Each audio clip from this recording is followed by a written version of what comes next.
तो पीएसआईआर का first question ये बोल रहा है, assess the strength and weakness of the CME model of socialist economic integration in comparison with European economic community model. अब देखिए, जानते क्या, मान लीजिए कि आपको इसका क्वेश्चन नहीं आता, लेकिन इतना तो पता है ना कि सोशलिस्ट और लिबरलिज्म में क्या डिफरेंस है। क्योंकि सोशलिस्ट मतलब कि वो रसिया की बात कर रहा है और यूरोपीय मतलब कि वो लिबरलिज्म की बात कर रहा है।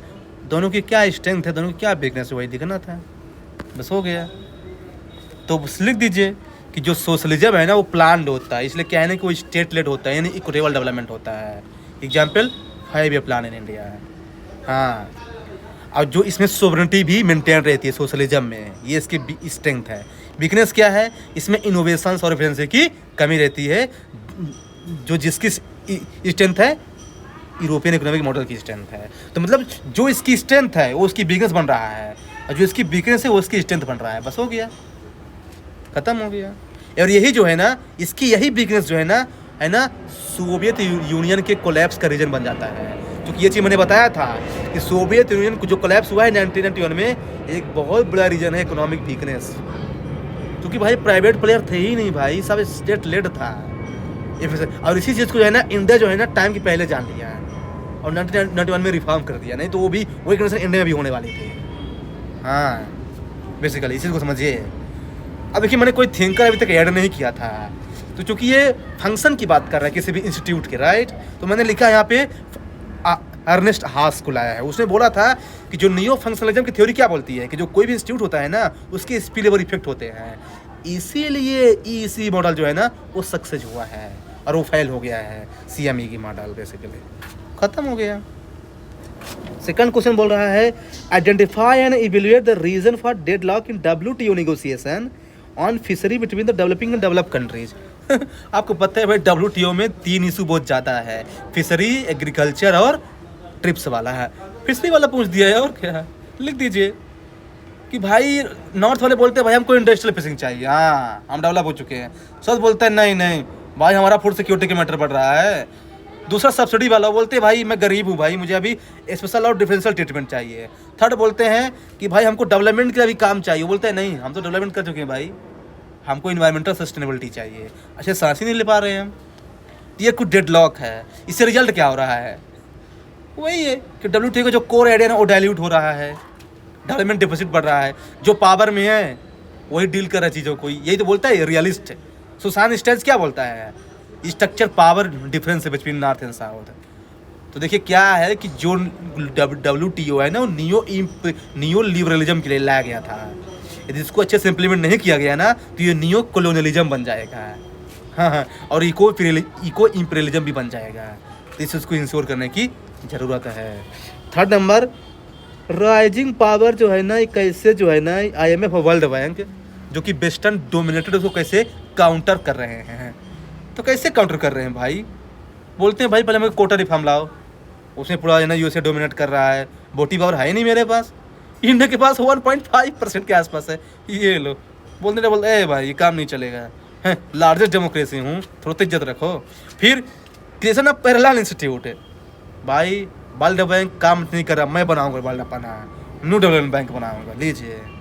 फिर बोलता है भाई साउथ साउथ कोऑपरेशन लाओ, ये सब लाओ, ये सब ला ही रहे पर कोई फर्क तो पड़ ही नहीं रहा ना। अभी भी डॉलर डोमिनेट कर ही रहा है, देख लीजिए। और अभी भी अगर क्राइसिस होता है ना तो लोग IMF के पास ही जाते हैं। तो यहाँ पे मैंने ग्रामसी को ला दिया है, जो मनी लीजिए, खत्म हो गया क्वेश्चन।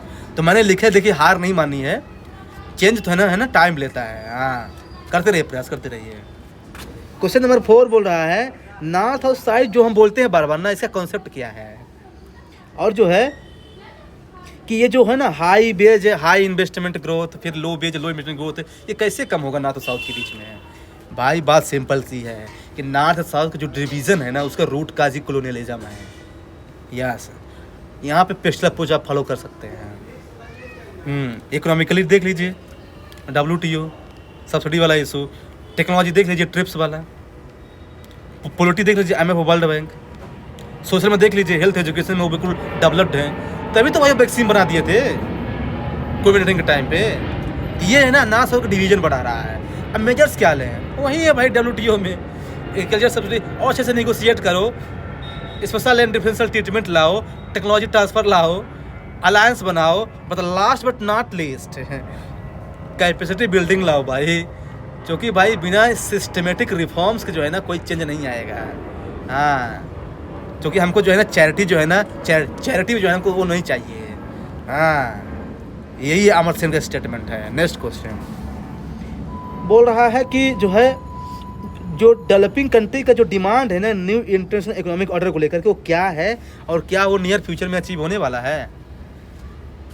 हो भी सकता है और नहीं भी हो सकता है, वो तो फ्यूचर बताएगा, लेकिन हमको लिखना आंसर है। तो देखिए जो न्यू इंटरनेशनल इकोनॉमिक जो ऑर्डर है ना ये बेसिकली 1970 के अराउंड आया था, है ना। देखिए क्या है ना, इस समय क्या है ना कि डेवलपिंग कंट्री को एहसास हो रहा था कि हम तो पॉलिटिकली डेवलप्ड हैं लेकिन इकोनॉमिकली डेवलप्ड ही नहीं है भाई, और इकोनॉमिकल टू एम्पायर होता है। इसी चीज़ को हमजा अल्वी ने बोला है over developed states. Very good terms, I like that. फिर देख लीजिए क्या क्या डिमांड है। वो बोलते हैं WTO में रिफॉर्म। देखिए पॉइंट देखिए रिपीट हो, देख लीजिए पॉइंट रिपीट हो रहा है। WTO में रिफॉर्म लाना है ना, और IMF में रिफॉर्म लाना है, कोटा रिफॉर्म चाहिए, है ना हमको डिस्ट्रीब्यूशन चाहिए, एड चाहिए, यहाँ पर जाइए रॉल्स को लाइए, यही सब डिमांड कर रहे हैं। क्लाइमेट देखिए, हाँ इससे कुछ पॉजिटिव व्यू है कि भाई क्लाइमेट फाइनेंस बढ़ा है ऑब्वियसली, और SDG से जो गोल आया है यूनाइटेड नेशन ने अच्छा स्टेप है, बेसिकली काम कर रहा है उसमें, लेकिन इसके लिमिटेशंस भी है कि न्यू कोलोनिज्म बढ़ रहा है।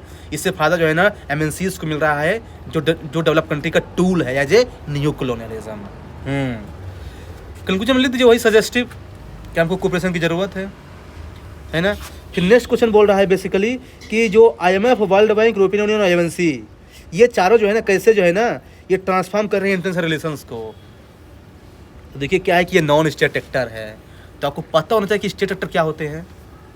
तो आपको पता है कि जो ट्रेडिशनल व्यू है ना IR का वो स्टेट एक्टर से डील करता है, लेकिन जब से ग्लोबलाइजेशन आया ना तो नॉन स्टेट इमर्ज हो गए हैं, जैसे MNC जो है ना ये सब बेसिकली इसको। हाँ, तो इसमें एक थिंकर है, बेसिकली दो थिंकर हैं, कीहोन और नाई। ये बोलते हैं जो आज जो वर्ल्ड पॉलिटिक्स है ना ये स्टेट सेंट्रिक नहीं रह गया अब। हाँ, अब देख लीजिए पहले इसमें लिखिए पॉजिटिव रोल नेगेटिव रोल दोनों लिखना है। तो IMF जो है ना पहले क्या है भाई कि हाँ ठीक है लोन देता है भाई क्राइसिस में, लेकिन कंडीशन भी तो लगा देता है। जैसे इंडिया में LPG रिफॉर्म के टाइम लगाया था, उसे बोलते हैं इकोनॉमिक सोवरेनिटी रिड्यूस हो गई। वर्ल्ड बैंक लोन दे रहा है, ठीक है रोड बन रहे हैं, और बीच में छोड़ देता है, फिर वो प्रोजेक्ट फेल हो जाता है। थर्ड है यूरोपियन यूनियन, ठीक है भाई क्लाइमेट फाइनेंस ठीक है, फ्री ट्रेड बढ़ रहा है, पर भाई इससे सोवरेनिटी खतरे में हो रही है। तभी तो ब्रिटेन बोला नहीं भाई अब मैं नहीं रह सकता भाई, अब मैं बाहर हो रहा हूँ, उसी को बोलते हैं ब्रेक्जिट। फिर है लास्ट MNCs, ठीक है टेक्नोलॉजी ट्रांसफर बढ़ रहा है, FDI बढ़ रहा है, ग्लोबल वैल्यू चेन बढ़ रहा है, पर दिक्कत क्या है, इससे डेवलपिंग कंट्री में डी इंडस्ट्रियलाइजेशन बढ़ रहा है। इस चीज़ को समझने की ज़रूरत है ना। लास्ट में लिख दीजिए भाई ठीक है ग्लोबल गवर्नेंस बढ़ा है, पर वो डेमोक्रेटिक डेवलपमेंट नहीं लीड कर रहा है। हाँ, पावर असिमेट्री है, उस चीज़ को इंश्योर करने की ज़रूरत है, और हमको साथ में चलने की ज़रूरत है, सबका साथ सबका विकास। लास्ट क्वेश्चन बोल रहा है कि ब्रिटेन बोर्ड से WTO तक है पूरा वो बताना, इवोल्यूशन बताना है ना, कैसे इम्बेडेड लिबरलिज्म जो है ना नियो लिबरलिज्म को जन्म दिया है। तो भाई इसमें सिंपल सा है ना, आप लिख दीजिए भाई कि जो ये था ना IMF वर्ल्ड बैंक क्या है ना ये सोशल डेवलपमेंट पे भी ध्यान देता था, क्योंकि इसमें स्टेट और मार्केट दोनों होते थे। लेकिन जब से ये आया ना WTO ना, ये पूरा तो नियो लिबरलिज्म हो गया भाई। हाँ, ये नियो लिबरलिज्म हो गया, पूरा मार्केट फंडामेंटलिस्ट हो गया पूरा। हाँ, देख लीजिए कैसे, आपको पता अंदर क्या है इसका रीजन बयान क्यों, क्योंकि 1971 में निक्सन शॉक हो गया है। तो क्या है कि जो डॉलर था ना उसका डोमिनेंस था, मतलब डॉलर डोमिनेंस था और स्टेट फिक्स था गोल्ड से। अब गोल्ड भाई कम हो गया, आ गया क्राइसिस, फिर बता गया। और उसमें जो है ना ये प्रोफेसर था ये रॉबर्ट नॉजी के यूनिवर्सिटी में, तो बोलो भाई कि अब मेरा काम आ गया है, अब मैं कुछ लिखूंगा। उसने लिख डाला नियो लिबरलिज्म पर भाई, लिख डाला थ्योरी लिख डाला इसने। हाँ, और वहीं से आता है ग्लोबलाइजेशन बेसिकली, जिसको बोलते हैं वाशिंगटन कंसेंसस, और बाद में उसी को WTO को मर्ज कर दिया उसने। पहले गार्ड था एक्चुअली, ध्यान रखना, लेकिन गार्ड क्या है केवल गुड्स पे ध्यान देता था। ये प्रीलिम्स के लिए इंपॉर्टेंट है, repeat, GATT's only use to focus on goods. लेकिन WTO जो है ना गुड्स और सर्विस दोनों पे फोकस किया है। मैंने सीधे यहाँ पे लिखा है कि WTO was expanded with goods as well as service, which was earlier गार्ड कवरिंग गुड्स ओनली। मैंने सीधे लिखा है। एडिशनली देखिए क्या है ना कि जो जो जो WTO है ना, वो ठीक है नॉलेज इकोनॉमी पे ध्यान दिया है, देख लीजिए ट्रिप्स वगैरह है, जैसे कि ठीक है मार्केट एक्सेस ग्लोबल चैन, लेकिन अल्टीमेटली वही देखिए वही प्रॉब्लम है, वेस्टर्न डोमिनेशन है अल्टीमेटली। मैं आपको बताता हूँ, सजेशन वही है कि देखिए क्या है कि the most important thing is कि हमको जो है ना, जो लाइक माइंडेड कंट्रीज है ना, हमको उनसे अच्छे रिलेशनशिप रखना है ना, कलेक्टिव नेगोशिएशन रखना है और कैपेसिटी बिल्डिंग करना है, जो कि अमर सेन का भी स्टेटमेंट